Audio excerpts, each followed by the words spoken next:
dominated by patients who are women, but there is a rapidly growing population of men who are going under the knife. And Dr. Alex Donat is here this morning to give us a look at what men are having done. Great. Good to see you, Dr. Great. Donat. Good to see you as well. Thanks for having me on. So, I mean, you use yourself as a personal example, don't you? Yeah, so I had filler underneath my eyes, non-surgically. It's been twice now that I've had it done, as much as 6 years ago, so it can last quite a while. Yeah.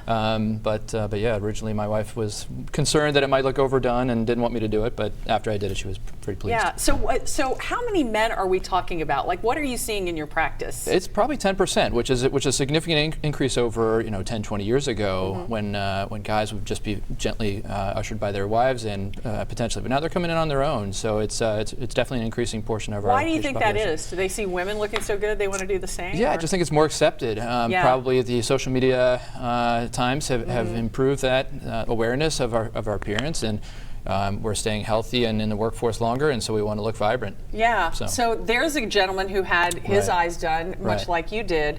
You talked about eye fillers. What are some of the other non-surgical things that men do? So we can fill actually at the top of the nose to take out the appearance of a bump. I think we have a patient who had the surgical version of that in the pictures here, but you can do it non-surgically as well. You can fill along the jawline to improve the indentation in front of the jowl, so you could look, while the neck, as in this picture, won't be improved, the jawline could be straightened as much as potentially as this patient. Now, that gentleman there, what did he have done to improve so his lower neck face and there? neck lifting, and hopefully it doesn't look like the West Coast celebrities that we hear about all too frequently, overpulled or overstretched.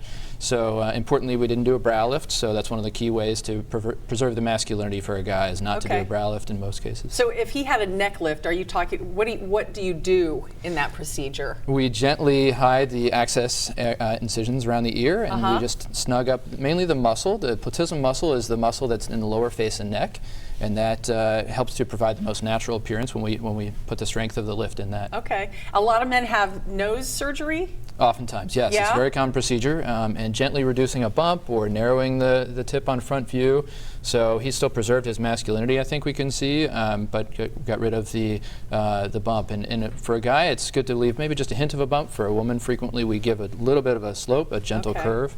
I would imagine that takes a little bit of recovery time for that one. About a week to 10 days to be back at work. Yeah, discomfort's usually pretty minimal, but pain medicine takes care of that, and then swelling does go down over a period of time. But now I know a lot of women get fillers in their lips, but men do too. Men can, yes, as well, particularly if they're excessively thinned, and just a subtle. And that's where it really takes an artful touch to not be overdone. So just a little bit will. Now another big issue for men would be thinning hair or baldness, right? Sure. What do you do for that? Yeah. So one of the newest things is PRP injections. So platelet-rich plasma is something that we draw the blood. People have heard of the vampire facial that the Kardashians have done, but where we draw the blood and extract the platelets from it. Platelets are rich in growth factors, and those growth factors can help to stimulate the hair follicles to grow thicker hair, as this gentleman had.